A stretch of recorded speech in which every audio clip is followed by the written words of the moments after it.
How many times have you said to yourself, I'll start on Monday? My next guest is Strachan from Strachan PT and Gym 55. This guy's been helping people start on their Mondays for 25 years. What this guy doesn't know about PT isn't worth knowing. He's actually personally helped me on a journey. I was 103 kilos and I got all the way down to 94 kilos. He had a 50-day plan for me, a 10-day reboot. Unbelievable. I'm super happy and I'm super excited to be speaking to him today. Hi, my name's John from Live at the Hive. Let's get stuck in. Hi, John. How you doing? Not too bad, thank you. Nice. You had a good day today? A good day, John. John, you would have thought I wrote that script for you there. That was an incredible entrance there to the entrance to the room. Thank you. No worries at all. No, it's very true, and I can speak from personal experience. Losing all that weight for myself, and you helping me achieve my goal, absolutely outstanding. So no, I'm quite excited to hear your story. So I think we dive straight into it, Alan, if you're happy to do that. And I just want you to tell me what your story is.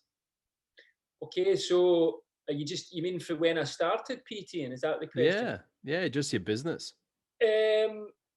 1995, and I would have been I think I just turned 21, and I got lucky and got a job that was not the best paid job, shall we say, but it was a job that a lot of young guys wanted, in a gym that turned out to be the first main gym in Hamilton, the area that my business has been for all these years. And I got a job there. Started off as a gym floor guy, typical, young guy instructor, and that's what led on to the PT side of things. Really, that's how it started. Okay, great. And then so when you moved across and you sort of started evolving into creating this what you have now, which is the Gym 55, which I've been to, which is it's definitely world class. You've got all the latest equipment. I mean, that wouldn't have been an easy journey getting to that point, I would imagine. There've been a lot of trials and tribulations, a lot of sweat, a lot of tears. Yeah, it was a tough gig, but if I go back to the start, even getting through for working as a sort of random gym instructor, that was what people did back then to start personal training. Personal training wasn't a well-known career path back then. There was not a lot of people that did it, and I mean, for anybody to do it full time was needle in a haystack stuff. It really was, Right.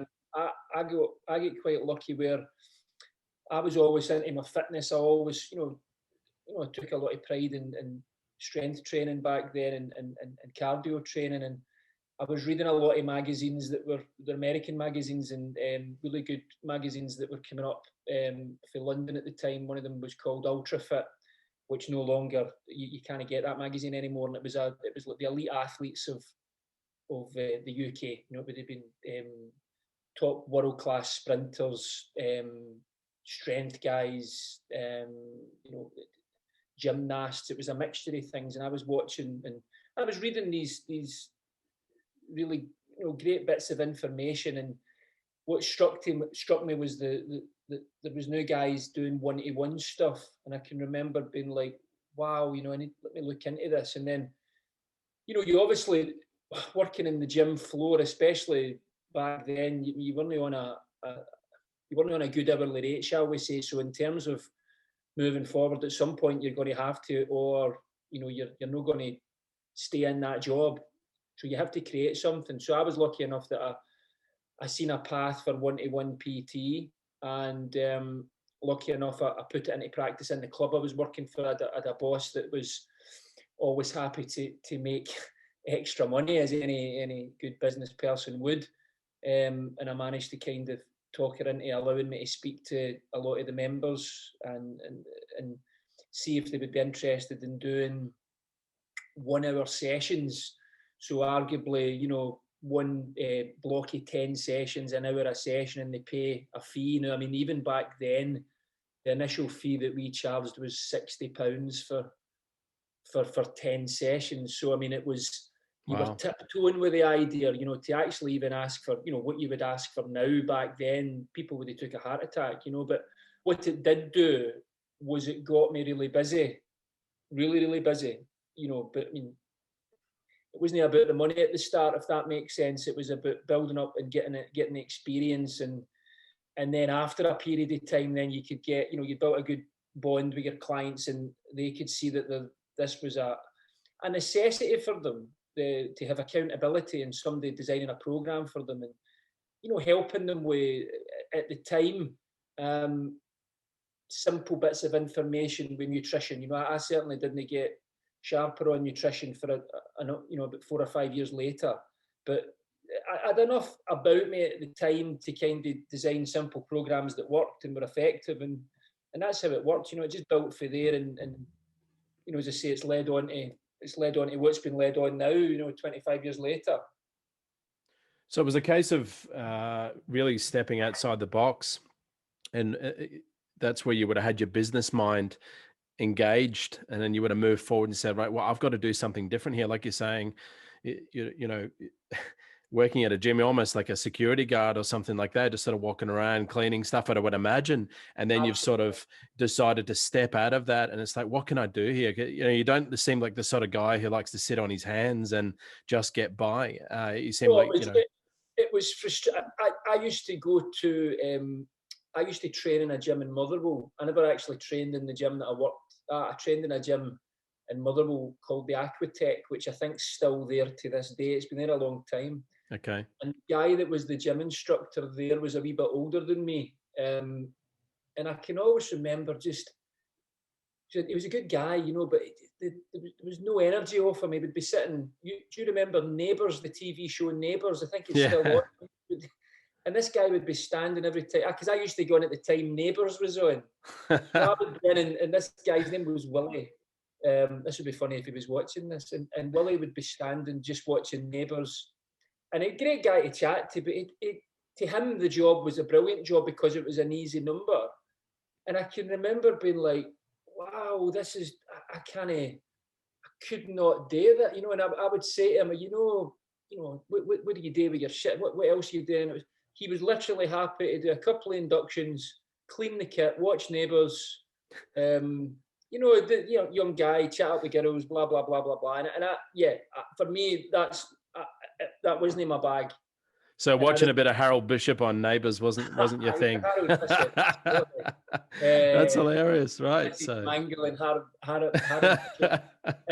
But yeah, so yeah, I had a lot of energy, and it was where to okay. put the energy, and that's why I would buy these magazines and read these magazines, and because there wasn't a lot of people that you could learn from back then. Does that make sense? Yeah, of course. There really wasn't. It's hard to Yeah. explain what it was like compared to now. It's like a conveyor belt every 2 minutes. There's a new guy, personal trainer, a new girl. Back then, you know, different Yeah. world. So I think like coming fast forwarding to now, and all the time that you've spent, you know, building up your business, and you know all the. I mean, you would have trained thousands upon thousands of people. One of the questions I've got for you is, what would you tell a younger Alan Strachan? You know, when he was first starting out and sort of going through in his 20s, what would you tell him if you could go back in time? To slow down and think about things more than just jumping in. Does Okay. that make sense? So with Yeah. my nature, I have a terribly addictive personality, really bad. So I know as I've got older what's good, where to go that's good for me against where not to go to. And yeah, I would tell him to step back and try and look at, if I wanted something, I wouldn't look at the long term effect for it for the business back then. It'd be the now. So whereas now I'll look at everything a gamble we hear, because everything's a gamble. When you consistently try and evolve your business, it costs money. So there's a gamble there. You're risking money again. You know, you're risking debt to an extent. So you've got to kind of weigh up, right, is this worth doing? So I step back and take my time. Take my Okay. time. That's what I would have said. And the things that that have made you proud of your business. I was doing a bit of research on you as well. You seem to have won quite a few awards, and you've been on TV, and a lot of people have been, going to you for advice for different things as well. Is there a moment that has made you quite proud of your business, and something that's happened? Um, Aye, there's a few. I mean, it was quite nice in the Scottish Fitness Awards at the SCC. I think it was 2015. I got nominated. I got a big email for the company that were picking. They picked 10 personal trainers from Scotland, and they had chosen me um, as one of the 10. And it was quite interesting that there was nobody else at the time. There was no Glasgow trainers. Everybody was from, for what I looked at, from really high up north kind of thing. A few guys from Aberdeen and Inverness, Mm. that was good. That was nice. And one of the things that was good to see was there was a journalist had visited different clubs, and she had come into my club and I didn't know. And she was writing an article for the Guardian. It was, I don't know, I forget the girl's name, but I think she was a well-respected journalist. And I mean, the Guardian newspaper, big spread, and it was the top 10 gyms in Scotland, independent. Hmm. And my club was voted one of the 10 clubs, and this was up against big clubs. David Lloyd was there. There was these big branded names, and we've got my name in there. And she writes why she'd picked the club. I think luckily for me, she'd come in a day that it was really busy. There was, and it was a mixture of a lot of PT going on, and there was a lot of gym members in. There was obviously a good atmosphere, and she wrote a brilliant article, and that was really nice. That was nice. That was, you look back and you go, wow, that, especially the fact I didn't know she was coming in, John. Like, yeah. So it was pretty much like a mystery shopper, really coming in and just to Yeah, yeah. see what's what. Yeah, that's cool. Nice. You would have And thought, you'd have thought I wrote the script which you wrote. That's what I liked about it. it's a compliment, and well deserved as well. Absolutely. During this time, obviously, COVID is on everyone's mind, and these things have been quite difficult. Have you found it challenging during this, 2020 with COVID? It's challenging as everybody else. I think this is the bit that you've got to tap into your entrepreneur skills. I rented my equipment out right away, which was incredible. The response to it was incredible. And don't get me wrong, it was not something I enjoyed doing. I mean, you're literally giving away a lot of money's worth of kit, but I trusted everybody. I knew everybody. Mm, There was a few people I didn't know that called, and it was irrelevant. They could offer me whatever they wanted. They were never going to get the kit. I needed to know the person. yeah. So you've got to, with what's happened, I think, as an owner of a business, you've got to look at how you can tap into what your business can offer and see how you can make money for it. So I think that's what I've done. But it's been as tough it's been as tough for me as it has been for everybody, John. Yeah, yeah, absolutely. So going into 2021, we don't know when this lockdown's going to end. We're obviously just coming through into another lockdown in Scotland. What is, I guess, the goals and the things that you'd like to achieve over the next couple of years, if everything kind of does settle? Um, well, I've got a couple of projects that I'm excited about this year. So I've I've always been I've always been a promoter at my club on fitness competitions. Hmm. What I mean by that is every year I've ran something for the members, and it's been, we've made it very competitive, but in a really good way, and there's loads of community with it, and I think that's important. I don't see a lot of gyms doing that, and I Hmm. really, and speaking to guys that I know that worked in other gyms, and when they told me they do things like that, it's really important because whether it's a PT client or a gym member, I think people are always curious how fit they actually are. So to put something on and go, do you know what? Come and see.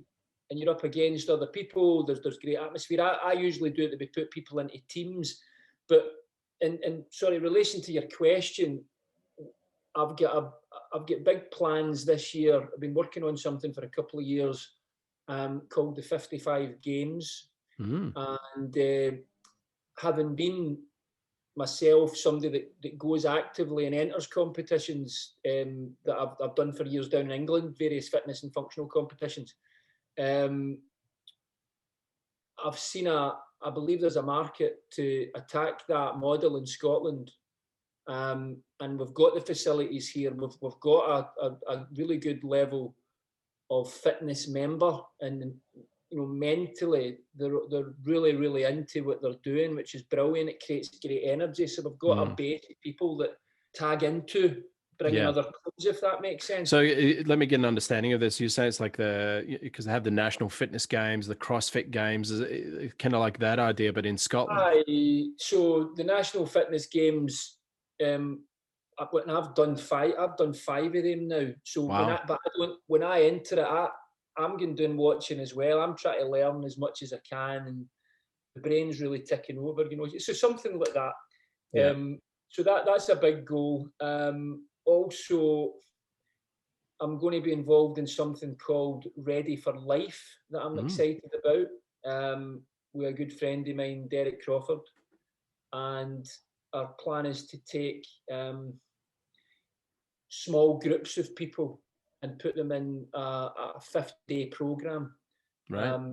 And really stripping everything back, taking them from the very beginning of the journey in nutrition, similar to what we did with you, Okay. with PT, but having them as a group, and having everybody accountable to each other, becoming part of a team. Yeah. And that's something I've never done before. So I'm pretty excited about that. I think there's a lot of legs in it. I think with the way we're going to market it as well, I think it's going to look good to people. Yeah. Entice people. So there's a few things. There's also we're ready to open the Recovery Room Sports Clinic in one of the lodges up at the facility, and obviously because of COVID we can't do that. So that's going to be very different. That's exciting as well.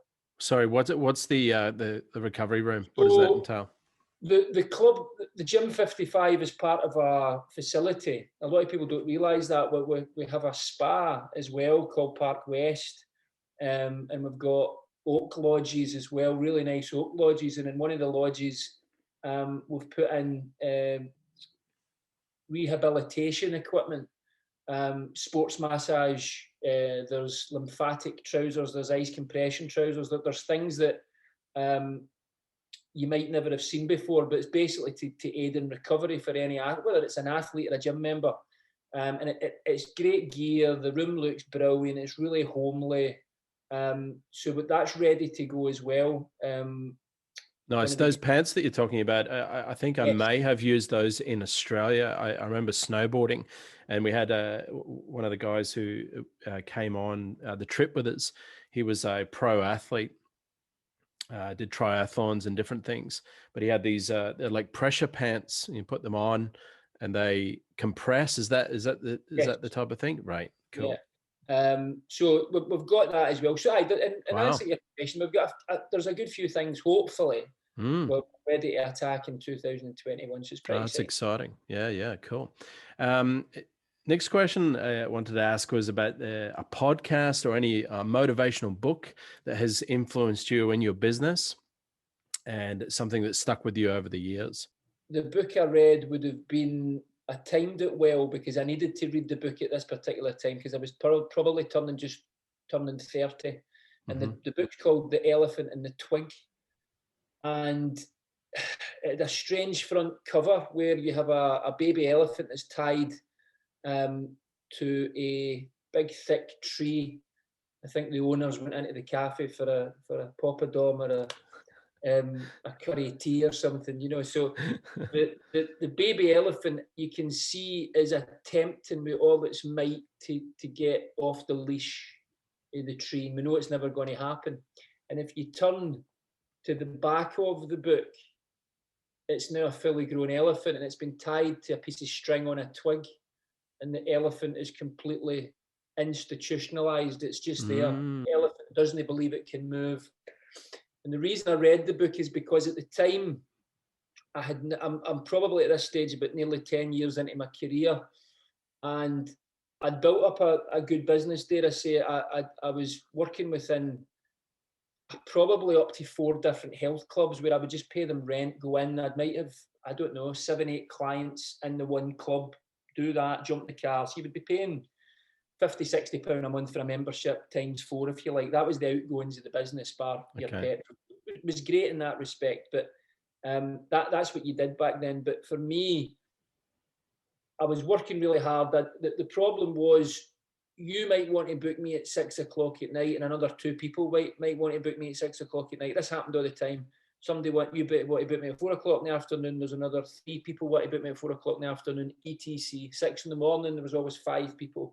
So I'd be really frustrated because I would be working, and if for any PT that's watching this, if you're going to be successful, you have to realise genuinely that you're going to have a few years you have literally no life. You want to be successful. I'm talking about properly busy. And for me, I was working for 5:30 in the morning to 10 o'clock at night, probably 5 days a week with 2 hours off. And I kid you not on that. And the 2 hours off, I was doing some form of my own training as well. But there's only so long in life you can maintain that. That's a lot of hours, a lot of energy you're giving people. So for me, the get out was right. I'd built up that I was averaging between 20 and 24 jobs a day, probably, because my session times were half an hour. I had a system that I believe in training for short duration. I don't believe in an hour training, obviously what I did at the start. But I did a lot of qualifications. I'd went and stayed in London. I'd went and stayed in Trowbridge. I did some really good fitness qualifications, nutrition qualifications, sports therapy qualifications. So there was a lot in my bow, and I'd done a lot of reading. And for me, the way forward for PT was 30-minute sessions, possibly client coming in 15 minutes to see you prior to it when you've gave them a warm up. Again, what I did with you, so that they've got a warm up, specific warm up, they know what they're doing with, that you've went through with them. So. But in terms of main session, with me, it was 30 minutes. So it meant I could get between 20, 24 people a day. So that took years to get to that level. And it came at a time as well that there was no social media. You're talking about back in the day, I never even had a mobile phone. So everything was related to word of mouth. There was no internet, there was nothing. So you'd no marketing to help you. Everything was the fact, if you think I'm good and you're losing, your body shape's changing. I hate saying that word, losing weight. I just know what I say at all. Your body shape's changing and you're happy, you will tell 4 or 5 people about being happy, and they'll ask you why you're happy. And at some point you'll mention that you're working with who the trainer is. And at this point it was me. So through momentum, we get to that level. But what for me, sorry, in answer relating to the book, it was a time that I knew if I was going to try and catch all these people that wanted to come in, I would need somebody working for me, arguably 2. And as it turned out, at one stage, we had 4 trainers working at the same time. That's how busy we got to. We ended up getting to about 40 people a day. But the key bit was, how do I spend the money that I've earned, that I've been careful with, because I knew I needed to have some sort of plan with the money that had been earned in my career. So the goal was to open a club, but what way are you going to open a club? Because there's no many independent clubs, and you're up against major brands that have got ridiculous amounts of money to spend. So I knew I would have to spend money, and that book was fantastic, because what it did, it was to basically help your mind realise that standing in the same position will just create the same results. Does that make sense? Yeah. So the elephant is institutionalized now. That fully grown elephant will not change. He believes he cannot move the twig. And for me, and that was the teaching point of that book. It was about how to break this. How do you take the money and believe that the money you're about to invest is going to be successful? if there's doubt in your head, any kind of doubt, you're in trouble. So it's a brilliant book, that, for anybody that likes mindset stuff, Yeah. because what it did is it gave me belief. Do you know what? I'm going to be successful here. Does Yeah. that make sense? I'm Yeah, going to be absolutely. successful. And that was the mindset. That's what Yeah. I did. But the book that book really helped. So yeah, Yeah. elephant in the twig. Sorry for the 15. No, that's great. I'd definitely be picking that up to have a read. That's for sure. What is a pit moment that you had in your life, and a failure, and then a breakthrough moment that you've had in the 25 years doing what you're doing? Brilliant question. 2015, I made the biggest error, and that tells you the amount of errors I've made in my career. I made the biggest error I've ever made, where I decided to take a gamble, and I've owned the property next, because our setup is the two properties at the front of the club are my properties. I stay in one of them, is my house. The Edwardian townhouses, and next door is a commercial property. And I decided I'd had a business in there prior to me opening what I'm about to tell you, the spa, that had just rented off me, and that business then finished. So I was in a decision, what do I do? And I decided to take the biggest gamble in my life and open up a spa. And I decided to go all in. And it turned out I decided to go all in, and then even more. And I went way over budget. And something I've never done before is employ people here. Everybody's always been self-employed. The personal trainers are always self-employed. And it's a great way to work, which suited me down to a T, which took a lot of pressure off me as well. And it always worked. But with the spa, for the first time, I took 3 girls on who were full-time. And there was some gambles I took. And let's just say it was a mental story. I had such a strong business and put all my apples into the spa. And the spa took a lot longer, shall we say, to get going. And we made a loss. I mean, we really made a loss, and that was tough. That was quite scary, because the asset position I was in is brick. You can't lift brick out to fund a loss, and if the loss is really bad, there's pressure comes. So yeah, the 2015-16, but the entrepreneur side comes back into it, because you can't sit and feel sorry for yourself. And there was a couple of days, without a doubt, I sat and, there's a couple of days I hopefully won't get again in my life, that were tough because of that. Mm-hmm. But at some point, you've got to give yourself a shake and go, right, how do I get out of this? And lucky for me, I found a couple of answers that did that. And now we're in, the spa now's ran off a girl who rents from me, runs a spa, Joss, brilliant, great find, and that was my football scout trying to find the star striker, shall we say, John, that would score the goals, and Yeah, she's done that. So that was my pat in the back for me. But yeah, that was tough. That was a tough experience. So but again, the thing I'm getting from that is that you just got to make sure that you have the right people around you, and making sure that you make, and it's kind of going back to what you were saying before, which is telling a younger self, slow down, analyze the situation, really think about it, and then obviously, surrounding yourself with positive people who are on the same path as you, and want to have the same outcome. yeah, definitely. And then so obviously, I mean, we've all had that in our businesses where we've had failures, but you obviously learn from that, and you won't make that mistake again. What's a breakthrough moment for Alan Strachan? Was it when at one point did your business take a massive turn and rocket?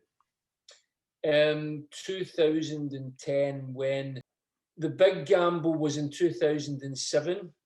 I'd built up an incredible PT business within 4 health clubs, And the big gamble was when the house became available at Clydesdale Street. I fell in love with the house. I don't know what it was. I was completely hooked on something's here. Why am I interested in this house? And what I did, because the house had phenomenal land at the back. That's Mm-hmm. obviously where I built the clubs in.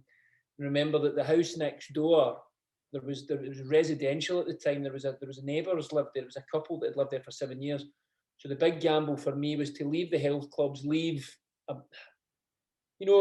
a good income, and somehow buy into the fact that those gym members that paid these health clubs monthly memberships would leave their clubs and come and train with me in a living room, because that's what I set it up in, the living room in my house. And luckily for me, they did. And 3 years later, I built the first club, which was the gym. It was called Azura Fitness. That's what I called the name of the gym. And the business just went for the. It just went to. You're talking about double the amount of PT clients in a day. So I needed to take PTs on for the first time, and I managed to do that, and that's when the business just went and propelled, and we opened the gym. So there was PT business, there was a gym business, and it was a great time. There was not a lot of competition. The big budget gyms that are now here weren't here back then. They didn't arrive to 2013. Mm-hmm. So for 3 years, and at that point as well, I've been PTing for probably about 15, 16 years, and especially in Lanarkshire. So your brand's well known. You've worked really hard to get your brand well known, so it wasn't difficult to get business, if that makes sense. Okay. Whereas when the budget gyms arrived, all of a sudden for the first time, well, we've got to, we're going to have to think here. That was interesting. But 2010, John, would That was have your been breakthrough the moment. start of fantastic 4 or 5 years we had. Nice. So this is your little plug moment, Alan. How can I get on your boot camp that you were talking about? How can I come down to the gym when things calm down and this COVID goes away? Whereabouts are you based?